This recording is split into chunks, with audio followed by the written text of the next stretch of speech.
Membangun husnudzon dan juga syukur kepada Allah Subhanahu wa taala itu adalah dengan meyakini setiap peristiwa yang terjadi ini bagian ayat Allah yang tidak ada yang sia-sia.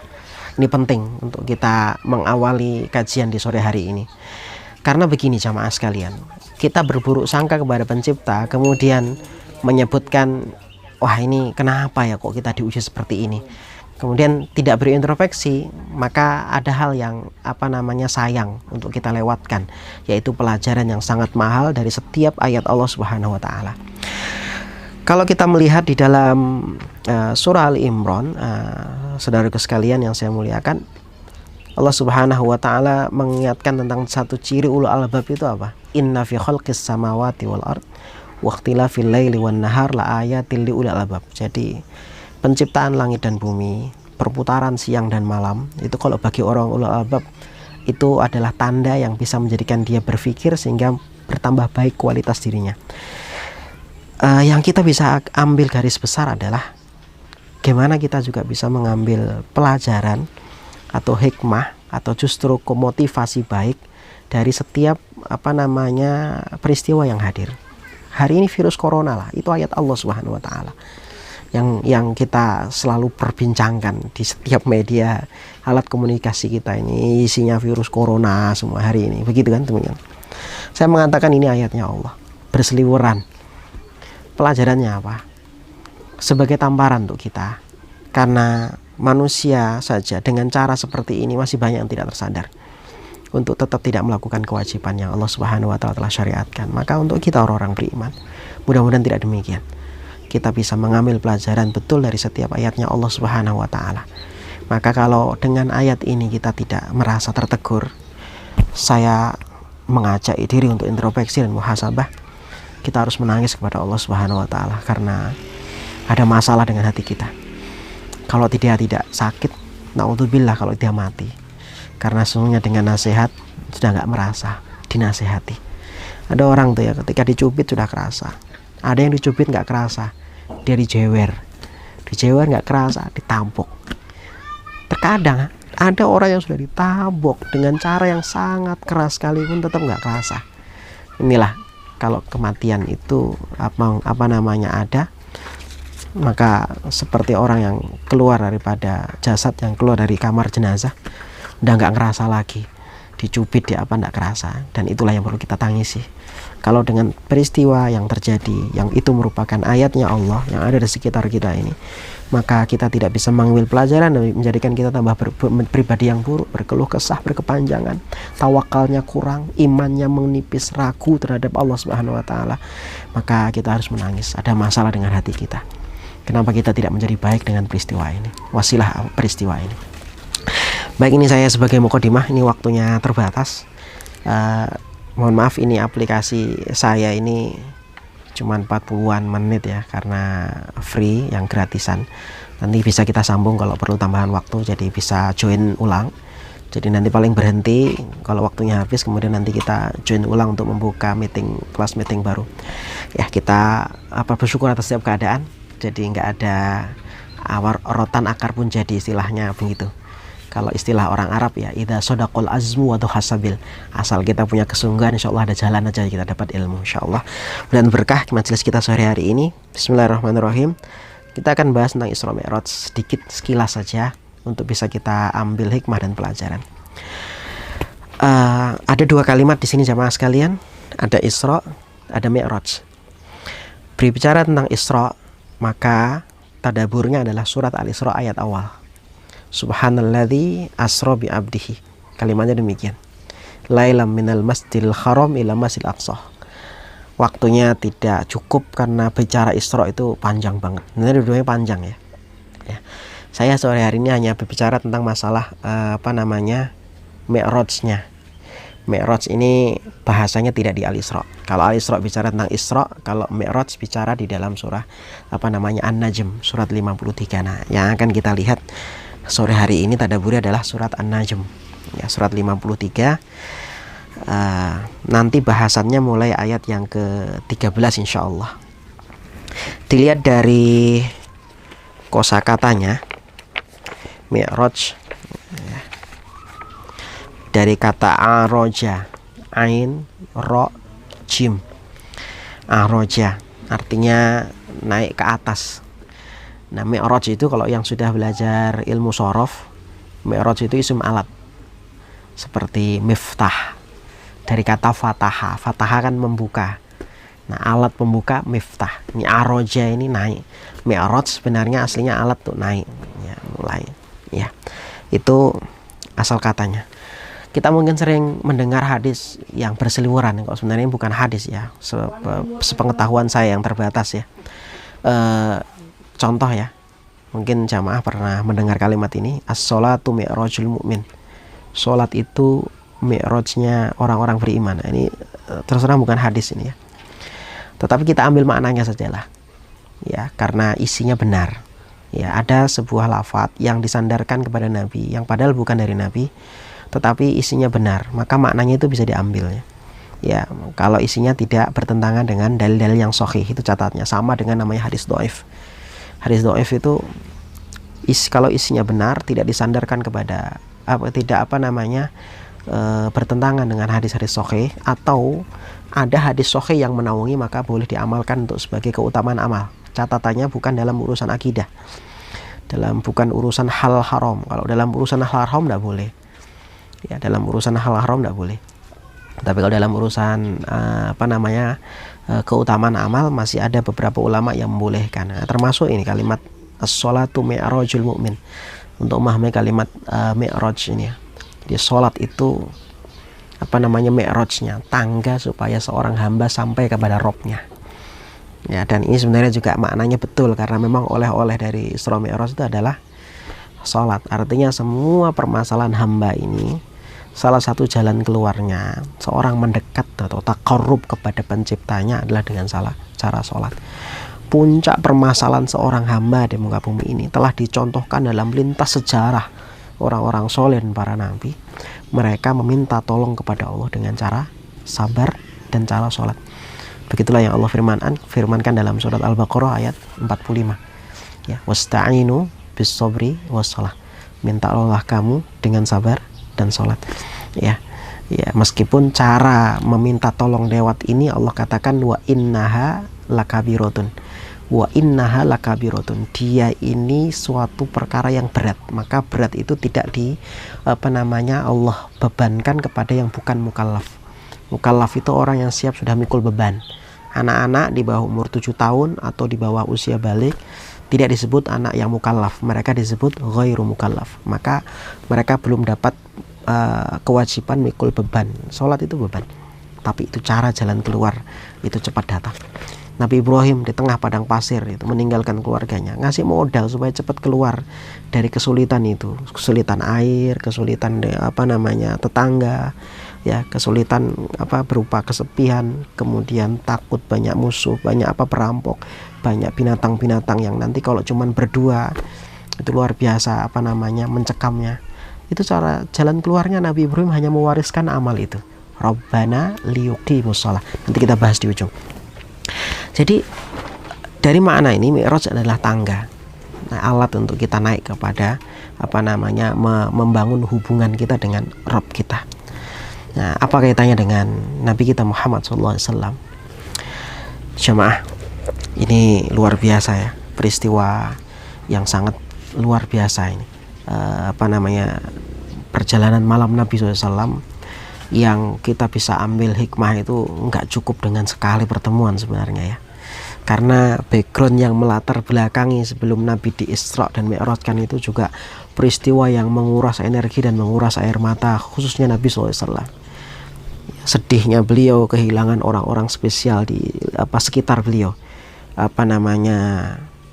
istri beliau yang tercinta Khadijah binti Khuwailid radhiyallahu anha, paman beliau yang mensupport beliau secara eksternal.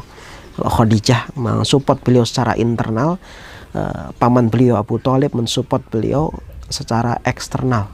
Jadi luar dalam itu supporter Nabi SAW hilang, diambil Allah. Ini ujian berat. Kemudian Nabi di masa yang sangat sulit, bagaimana masa embargo ekonomi masyarakat kafir Quraisy pada waktu itu kepada kaum muslimin khususnya. Nabi SAW mengajak kepada Zaid bin Harisah untuk naik ke Taif dengan harapan di sana ada peluang untuk melebarkan dakwah Islam ini dan supaya mereka menerima kebenaran dan tempat untuk mereka berteduh. Tapi ternyata qadarullah, Allah mentakdirkan perjuangan itu buah tangisan yang luar biasa dari orang-orang yang melihatnya. Orang yang melihatnya, bahkan malaikat pun sampai marah itu menawarkan Nabi SAW untuk menimpakan gunung yang ada di sekitar sana untuk dijatuhkan kepada penduduk Taif. Peristiwa yang luar biasa. Allah Subhanahu Wa Taala menghibur Nabi SAW di puncak permasalahan yang seperti itu. Dan di sini kita bisa mengambil pelajaran, saudara sekalian Allah muliakan, meskipun nanti ada peristiwa besar yaitu pembelahan dada Nabi SAW sebelum di Isra dan Mi'raj kan. Dan itu sebuah pelajaran satu saja yang kita bisa ambil meskipun itu kisahnya panjang. Karena dalam kehidupan Nabi ada beberapa peristiwa tentang pembelahan dada. Tapi pelajarannya adalah supaya kita kalau mau dapat pertolongan dari Allah, pastikan kita melaksanakan perintah itu sesuai SOP. Salah satunya adalah hati bersih, niatnya benar. Ada orang kan, contoh dia sudah membersihkan masjid, membersihkan rumah, sudah nyapu-nyapu kemana-mana. Dia sudah benar itu, bahwasanya kalau ada tempat yang kotor harus disapu, harus dipel begitu ya. Tapi mohon maaf, SOP-nya nggak benar, sapunya mungkin kotor, ada tai ayam atau apa, nggak dibersihkan dulu, asal pokoknya ditarik dengan sapu, didorong pakai sapu. Dan yang terjadi begitu, amal manusia juga sama. Kita kadang sudah sholat, ada yang bertanya, Pak, katanya minta tolong jalan keluar dari permasalahan itu harus sabar dan sholat. Kita itu sudah sholat, Pak. Ada yang mungkin begitu. Atau sama dengan mungkin ucapan seorang pasien yang dia sudah antri ke seorang dokter yang pasiennya tuh luar biasa membludak. Karena dokter ini masyhur, terkenal, banyak Allah sembuhkan pasien-pasiennya lewat tangan dokter ini.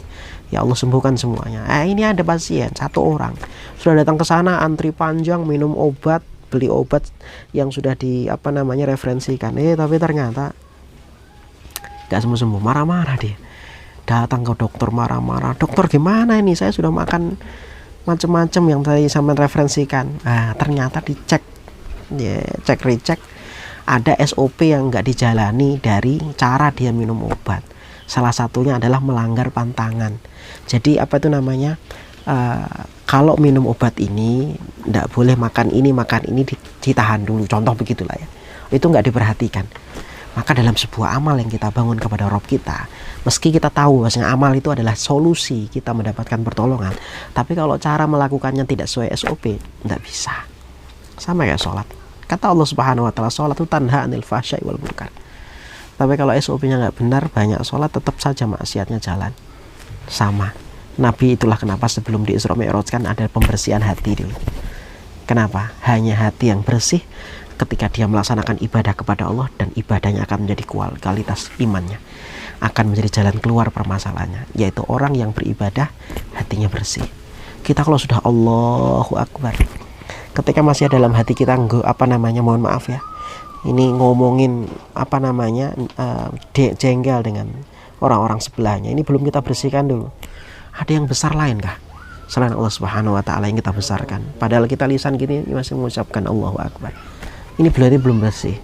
Makanya ditutup sholat tuh dengan salam tuh harapannya habis sholat selesai kelahinya. Assalamualaikum warahmatullah. Assalamualaikum warahmatullah, selesai. Karena manfaatnya itu. Ini bersih dulu. Orang kajian bisa dapat ilmu, tapi tidak semua orang dapat ilmu manfaat ilmunya barokah. Kenapa? Ketika dia belajar ilmu tidak membersihkan hatinya, nggak luruskan niat. Ini penting saya sampaikan kepada diri saya, ingatkan kepada teman-teman jamaah semuanya di mana saja berada yang mengikuti kajian sore hari ini. Kita nuntut ilmu itu luruskan niat. Itu Nabi sebelum Isra Mi'raj itu dibersihkan hatinya. Karena orang kalau sudah ininya bersih, insya Allah siap menerima sesuatu yang bening sehingga betul-betul dirasakan enak. Mangkok itu harus disiapin dulu. Kalau mangkoknya kotor, mohon maaf, bekas kotoran apa, diisi hal yang bagus, rasanya tidak enak, bisa jadi basi. Itu gambaran. Nah, saudara sekalian. Baik, terus terang ini berarti nggak sekali pertemuannya. Ini baru prolog saja. Ini baru Nabi mau naik, dibersihkan hatinya dulu ya. Saya belum bacakan riwayat-riwayatnya tentang masalah bagaimana pembelahan dada Nabi SAW ya. Baik. Berbicara Isra Mi'raj, bicara tentang malaikat Jibril. Ada kaitannya jamaah sekalian. Karena dalam perjalanannya nanti ada malaikat Jibril. Allah sebutkan di dalam surat An-Najm kalau kita boleh lihat ya. Di ayat yang ke sebelumnya ya. Summa dana fatadalla, ayat yang ke-8. Fakana qaba qausaini au adna. Ya, tadi kembali ke surat An-Najm, kita buka itu. Ayat yang ke-8, summa dana fatadalla fakana qaba qausaini au adna. Ini dua ayat ini menyebut tentang malaikat Jibril. Ada dua tafsir di sini. Ini malaikat Jibril yang apakah punya kaitan dengan ayat 13 indah walaqad ra'ahu nazlatan ukhra yang dilihat oleh Nabi SAW pada waktu itu, atau malaikat Jibril yang dilihat di kesempatan ketika Nabi turun dari Gua Hira. Jadi ada dua riwayat yang menyebutkan tentang malaikat Jibril yang menampakkan diri di hadapan Nabi SAW, termasuk juga yang berwujud sebagaimana manusia laki-laki yang bersih putih dalam riwayat panjang dalam hadis Jibril, atau kalau kita buka kitab hadis Arba'in, hadis yang nomor yang kedua, itu Imam Muslim menyebutkan riwayat yang sangat panjang tentang itu ya, ketika malaikat Jibril datang menyerupai sosok laki-laki yang gagah, putih, bersih ya. Itu juga riwayat yang pernah kita dengar. Tapi ini yang saya sebutkan adalah pewujudan aslinya. Satu, ketika beliau turun dari Gua Hira menerima wahyu, ada Nabi mendengar suara yang menggelegar, Muhammad. Kita bisa bayangkan ya, di tengah kondisi seperti itu ya, beliau sambil menggigil itu, tiba-tiba ada suara memanggil di di atas, Muhammad, Muhammad ya. Ketika beliau menoleh itu seantero langit itu Jibril. Kita melihat bagaimana besarnya itu ya. Wallahu a'lam bishawab ya. Tapi kita meyakini akan hal itu. Beberapa kali malaikat Jibril ini Insya Allah ya, luar biasa ya, ditampakkan oleh Allah kekuatannya dengan gambaran yang sangat dahsyat ya. Apalagi kalau di dalam ayat 8 dan ayat 9 nih, gimana bayangkan kalau dia mendekat kepada Nabi SAW. Orang biasa nggak sanggup, baru lihat itu pingsan sudah ya. Mendekat, bahkan digambarkan dekatnya fakana qaba qausaini aw adna. Qausain itu dua busur ya. Ini simbol kedekatan menurut balaghahnya orang Arab ya. Kalau kita mohon maaf ya, CS-an dengan orang itu simbolnya gimana ya? Kalau anak milenial sekarang kalau nggak salah saya taunya begini. Gimana ya begini kah ya? Ya entah simbol-simbol begitu ya anak-anak muda sekarang nih ya. Ada yang mungkin begini atau apalah tanda kedekatannya, tos kah begitu ya. Kalau sekarang zaman corona nggak begini ya, pakai siku mungkin begitu ya. Subhanallah. Kalau di sana tanda kedekatan itu karena mereka terbiasa untuk memanah, berkuda. Jadi tosnya mereka itu dengan busur, tos gitu ya. Nah, Quran menyebutkan dekatnya malaikat Jibril ketika turun saat itu dengan Nabi kita Muhammad tuh seperti dekatnya dua qausai ini, dua busur panah. Jadi nempel gitu. Itu dekatnya malaikat Jibril waktu itu. Itu satu. Yang kedua, kalau kita membahas sedikit tentang Jibril, kenapa saya bicara tentang Jibril? Karena punya kaitan erat dengan kisah Isra Mi'raj ini, jamaah sekalian. Ya, salah satunya Quran ketika menyebut Jibril itu tentang kekuatannya. Ya, sekali lagi sebelum saya bahas Jibril, ini peristiwa Isra Mi'raj ini adalah syarat dengan iman.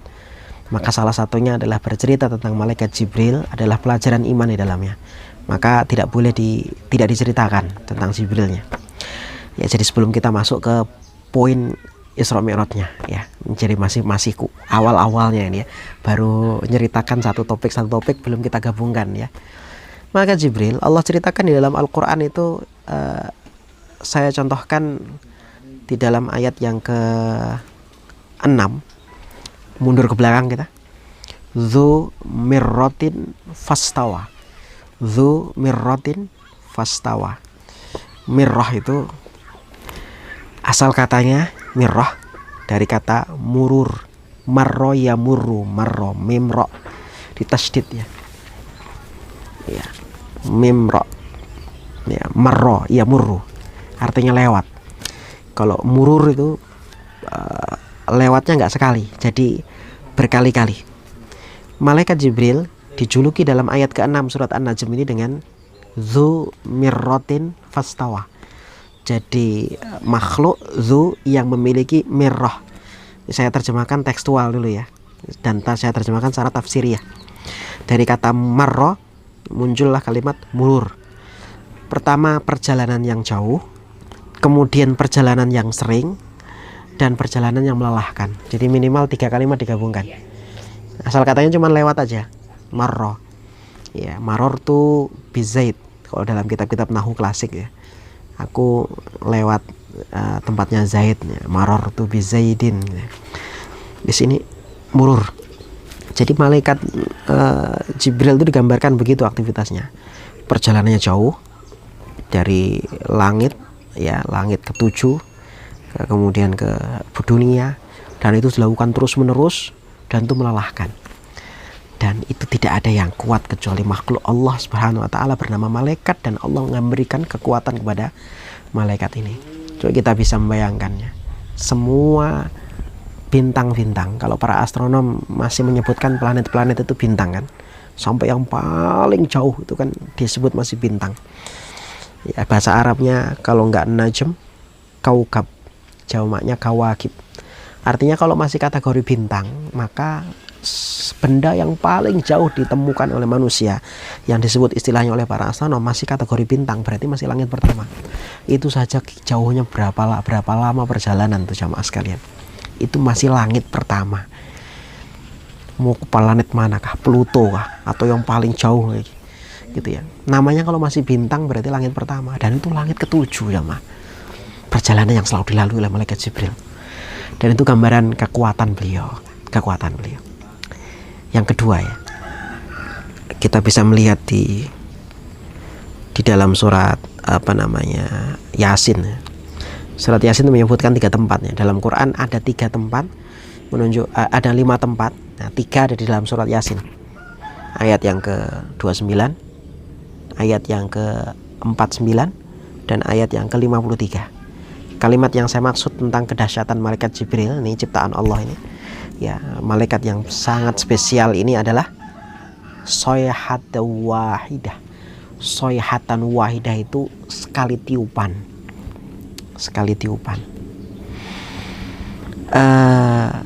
Apa maksudnya ya? Ini kita bisa kaitkan dengan kisah dihancurkannya kaum Lut. Ya, ada 5 kota yang pernah disebutkan dalam sejarah. Cuman yang terkenal ada 2. Yang terkenal ada 2, ada negeri Sodom dan Amuro. Negeri Sodom dan negeri Amuro.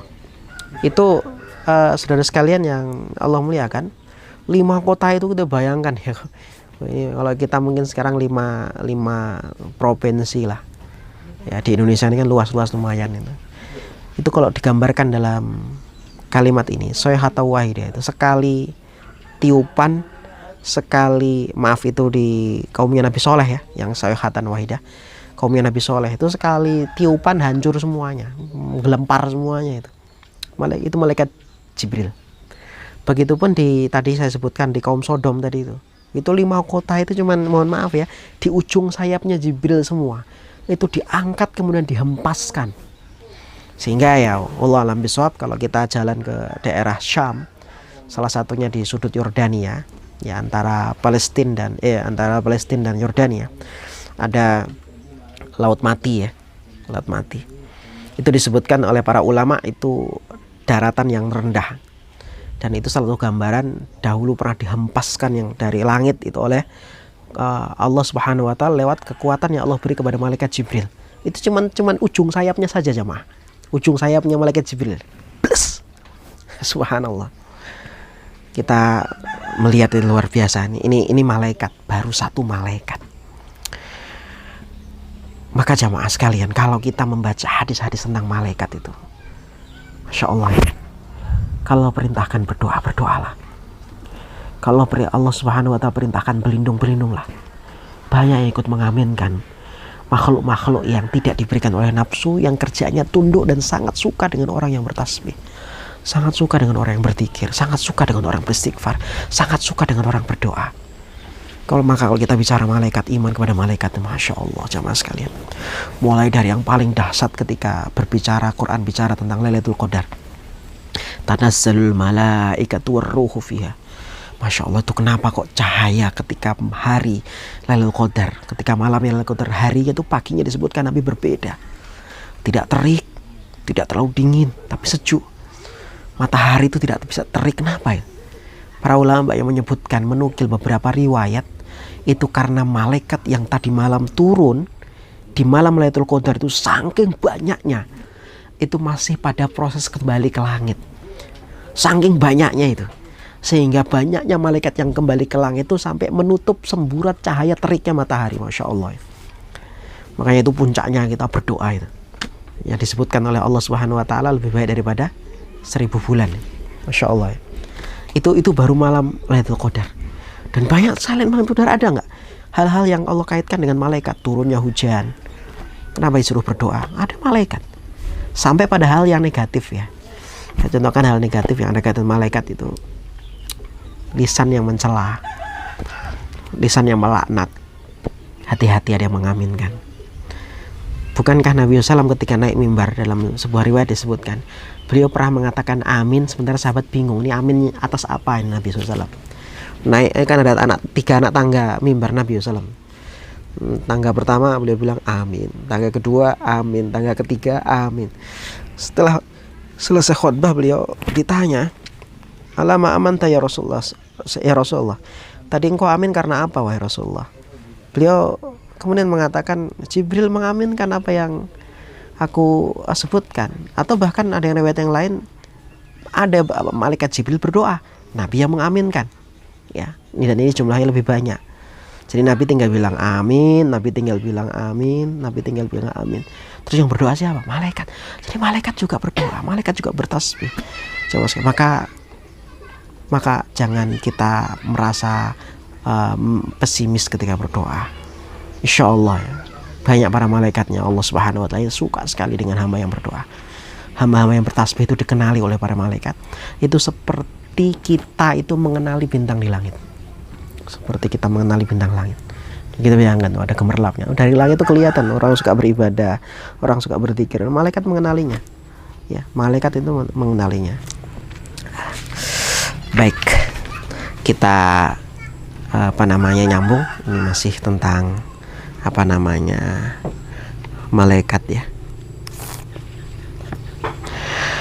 Di dalam peristiwa Isra dan Mi'raj, kekuatan yang disebut Allah tentang malaikat Jibril ini, kalau dalam perjalanan Isra Mi'raj tetap tidak bisa melampaui satu tempat yang Nabi SAW bisa melampaui, dan itulah keistimewaan Nabi SAW. Nama tempatnya adalah Sidratul Muntaha. Ya, Sidratul Muntaha. Ada yang menyebutkan hanya sampai di sini, nggak bisa lagi naik ke atas. Ya. Dan inilah menunjukkan keistimewaan Nabi kita Muhammad SAW. Jadi kalau kita bicara tentang malaikat, habis itu bicara tentang langit, jamaah, terputus atau apa? Oh, enggak. Jadi kalau kita bicara malaikat, habis itu bicara langit, karena nanti prosesnya begitu, Nabi dimi'rajkan ke langit ya. Bicara langit, setiap langit itu jamaah sekalian ada pintunya ya. Dan pintunya nggak satu, ada namanya kalimat abwabas samawat, pintu-pintu langit. Hadis yang sangat masyhur terkait masalah pintu itu ada dari sahabat Barra bin Azib radhiyallahu anhu, dalam bab sakaratul dalam bab jenazah ya, terkait bagaimana ada Rasul menceritakan proses dicabutnya ruh manusia itu. Lihat ruhnya orang mukmin, malaikat penjaga langit ya, jadi ada pintunya itu. Jadi nggak semuanya bisa masuk gitu. Makanya itulah kenapa manusia sekarang ini hanya bisa melampaui langit pertama saja. Jadi kalau ada benda yang paling tinggi yang tadi saya sebutkan bisa ditemukan manusia, itu baru langit pertama, belum bisa nyangkut karena ada pintunya, nggak bisa. Jadi ada izinnya, ada passwordnya untuk masuk langit berikutnya ya. Salah satunya adalah amal.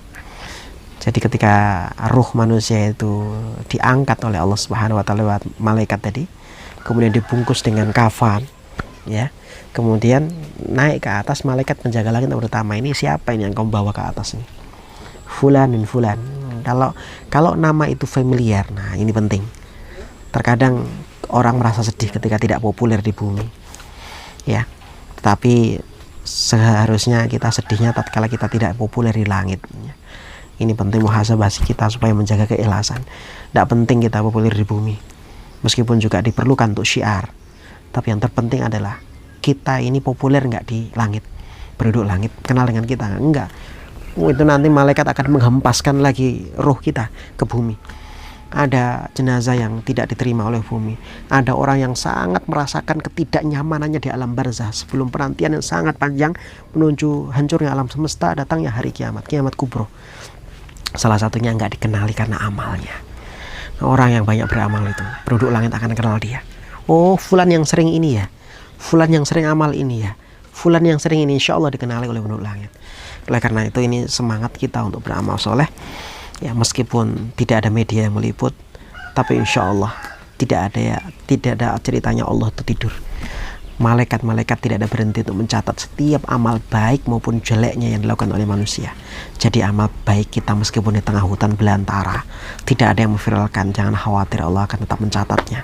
Dan semua bisa dijadikan tawasul kalau Allah terima amal itu, meski dilakukan di tengah hutan belantara. Tawasul dengan amal soleh merupakan kebiasaan para salaf terdahulu supaya mempercepat dia mendapatkan pertolongan dari Allah Subhanahu wa Ta'ala. Ada sebuah riwayat yang menyebutkan terkait perjalanan Nabi SAW, dan ini bicara tentang izinnya setiap pintu langit kepada penjaganya. Fangtolaqa ma'a Jibril, Nabi berangkat bersama Jibril. Ini setelah Nabi mengimam sholat di Masjid Aqsa, mengimami para nabi, dan ini pun wajib kita imani, ya. Itu termasuk perkara gaib. Ini saya bacakan hadis ini dulu sebagai penutup, ya. Fangtolaqa ma'a Jibril, berangkatlah Nabi SAW bersama Jibril, hatta atayas sama ad-dunya, sampai kepada langit dunia. Qila man hadha, ditanya ya oleh penjaganya, siapa ini? Qila, kemudian ditanyakan, ini siapa? Ya, kemudian ditanya, ini siapa yang bersamamu? Ya, man ma'aka? Qala Muhammad. Qila wa qad ursila ilaihi, apakah dia sudah diutus sebagai seorang nabi, sebagai seorang rasul? Qala na'am, sudah diutus. Dan ini menyebutkan adalah di sana ada Nabi Adam. Ada Nabi Adam alaihissalam. Ini betapa senangnya Nabi Adam ketika yang mau masuk ini adalah anak turunan yang sangat dirindukan, yang sangat dicintainya, sangat dikenalnya, Nabi kita Muhammad SAW. Maka apa kata Nabi Adam? Marhaban bih wala ni'mal maji'u ja. Ini kalimat ungkapan kegembiraan Nabi Adam alaihissalam disebutkan dalam riwayat ini. Pelajaran terakhir yang saya sampaikan di sore hari ini terkait masalah kegembiraan Nabi Adam, manusia pertama, dengan dimi'rajkannya Nabi SAW bersama mereka Jibril di langit pertama ini. Ini penting. Ini terakhir tapi ini penting. Ternyata yang bisa menghubungkan antara kita dan pendahulu-pendahulu kita itu apa? Amal soleh kita. Sehingga jamaah kalau mohon maaf ya, berpisah sesungguhnya itu bukan kematian, enggak. Berpisah sesungguhnya itu kalau kita ini tidak beramal soleh di dunia ini kita berpisah nanti. Cuman berkumpul di dunia saja. Sehingga siapapun di antara kita yang menginginkan kebersamaan itu tidak hanya sebatas dunia yang sementara. Yang dikatakan Nabi SAW, umur umatku itu cuman antara mabaina sittin wa sab'in. Rentan usianya antara 60 dan 70. Maka Masya Allah ya, orang yang cerdas akan mengupayakan bagaimana pertemuannya akan panjang. Lewat apa? Amal soleh. Lihat berapa jarak Nabi kita Muhammad dan Nabi Adam, tapi tetap nyambung. Orang beriman itu seperti satu tentara yang dibariskan. Al arwahu junudun mujannada. Ruh-ruh yang baik itu selalu akan klop dengan ruh-ruh yang baik, ya, karena sandinya sama, imannya sama. Begitupun anak kita dan turunan kita nanti ke bawah akan ketemu dengan kita kalau sandinya sama, meskipun kita nggak hidup semasa. Tapi kita ya Allah, ini siapa ini kok? Kita akrab banget kayaknya ini. Apa yang menjadikan kita nyambung? Padahal bisa jadi kita belum pernah ketemu. Keimanan kita dan keimanan yang berbuah amal soleh. Maka iman yang benar, amal soleh yang terus kita bangun, insya Allah itu akan menyatukan kita, saudara sekalian. Siapa yang ingin bersama di dunia dan bertemu di akhirat, jaga dua ini, iman, amal solehnya. Kita tidak peduli kepada dua ini, maka pastinya kita cuma bertemu di dunia saja, dan itu adalah kerugian yang nyata. Saya tutup kajian kita sore hari ini dengan firman Allah surat An-Nisa ayat yang ke-69. Surat An-Nisa ayat yang ke-69 terkait masalah amal itu sebagai penyambung nasab ya. Hadis ini diriwayatkan, ada sebuah hadis yang melatar belakangi ayat ini turun, disebutkan oleh Ummul Mukminin Aisyah radhiyallahu anha ketika ada seorang laki-laki yang datang kepada Nabi SAW kemudian menyatakan kegundahannya, kegelisahannya. Wahai Nabi, saya ini kalau ketemu dengan engkau tuh senang sekali. Ini saya sebutkan rangkumannya saja sama sekalian ya. Kemudian tetapi ketika saya pulang tuh gelisah ya. Gelisah apa yang difikirkan oleh orang ini, oleh laki-laki ini. Dia berpikir, sekarang saya bisa kumpul sama Nabi, hidup dengan Nabi, tapi usia kita nggak ada yang bisa menjamin kapan kita, berapa lama kita akan bertemu. Kalau Nabi meninggal atau saya duluan yang meninggal, kita pasti berpisah. Nabi pasti bersama dengan para Nabi, orang soleh, levelnya beda dengan kita yang biasa-biasa saja. Maka Nabi nggak bisa jawab, sampai turunlah surat ini, surat Al-An'am, surat An-Nisa ayat 69 ya. Allah Subhanahu wa Ta'ala menyebutkan kepada kita, wa may yuti'illaha war rasula faulaika ma'alladzina an'amallahu 'alaihim minan nabiyyin was-siddiqin was-syuhada was-sholihin wa hasuna ulaika rafiqa. Dengar ayat ini turun, senengnya itu laki-laki tersebut. Jadi kuncinya kita nanti akan bersama orang-orang soleh, para nabi dan orang-orang yang levelnya tinggi kelak di akhirat adalah taat sama Allah, taat sama Rasul. Jadi ketaatan kita, amal soleh kita, dan iman kita yang senantiasa kita perbaiki menjadi salah satu kunci agar kita kelak disambungkan dengan pendahulu-pendahulu baik kita. Almar'u ma'aman ahabbah. Kalimat penutup sore kita hari ini, seorang itu kelak akan dikumpulkan bersama siapa yang dicintainya di dunia, kepada siapa yang dia idolakan di dunia, kepada siapa yang ditaatinya di dunia. Wallahu a'lam. Insyaallah kita ketemu besok sore di jam yang sama. Masih kita membahas surat An-Najm. Saya baru bicara tentang langit pertama, saya nggak rinci nanti. Ya, tahu-taunya langit ketujuh, tapi kita akan ambil hikmahnya. Ambil hikmah termasuk kita kaitkan dengan masa kita hari ini. Ini adalah periode filterisasi. Seperti periode Taif, periode wafatnya istri beliau, wafatnya paman beliau, itu filterisasi. Kondisi ujian berat itu filter iman. Siapa yang tetap bertahan, dialah bersama kemenangan. Dan ternyata betul, orang-orang dipilih untuk kemenangan menyambut hijrah ke Madinah. Dan sama, sejak nanti zaman dahulu orang-orang itu dipilih setelah ujian berat. Jalut, Tolut, kita akan kisahkan pula nanti, ada kaitannya. Itu supaya menang itu difilter dulu ujiannya. Ujiannya apa? Dihadapkan ketika kehausan. Dan orang-orang yang benar imannya, dialah yang akan bersama kemenangan Islam. Ini yang kita rasakan hari ini. Kita di puncak ujian, seakan-akan demikian. Allah ingin memfilter siapa di antara kita yang beriman, tetap beriman atau meninggalkan Allah Subhanahu wa Ta'ala. Kenapa? Karena sebentar lagi kita akan mendapatkan kemenangan. Wallahu a'lam bishawab. Assalamualaikum warahmatullahi wabarakatuh. Kafaratul majlis masing-masing. Subhanakallahumma hamdika asyhadu an la ilaha illa anta astaghfiruka wa atubu ilaik.